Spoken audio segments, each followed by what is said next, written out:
Hey, Victory Church. Great to have everybody joining us today online. We're just going to get to know somebody in our church, have a conversation with a lady called Sherry Jakes this morning. So, Sherry, it's great to have you with us.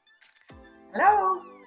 We're just going to get to know you a little bit. I'm just going to ask you some questions. So, Sherry, tell us where you're from. I am from Ontario. We moved to Moose Jaw 8 years ago. Great. And if you could have sweet or savory, what would you choose? I would have to say both. They're both awesome. And who do you live with? It is my husband and I and our 5 kids in our tiny little house. If you could choose a favorite movie or film or show or book, what would that be?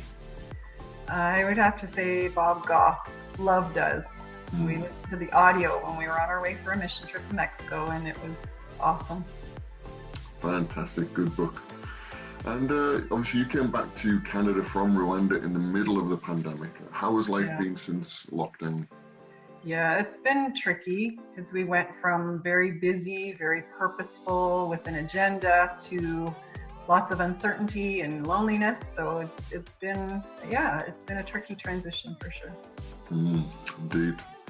And where do you see God at work in your day-to-day life? I've found myself really having to focus on just being instead of all the doing. So being more intentional with my own family, being more intentional in His Word, and just spending time with the Lord. Yep. And we're obviously just starting our new series today on the letter to the Philippians, based on the theme joy. What would one thing be that brings you joy? I've been studying Philippians 2, and that verse in Philippians 4:4 where it says to be joyous in the Lord and consider it in all you do. I pondered what that means in my own life and how I can identify joy that way.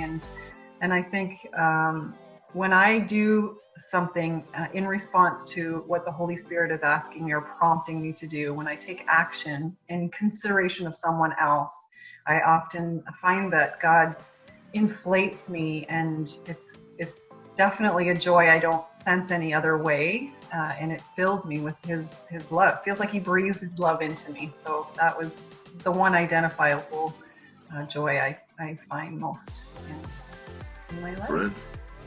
And if there's one thing that we can, or something we can pray for you for, what would that be? Definitely for direction as far as Rwanda goes, as far as what our next steps are. That would be awesome.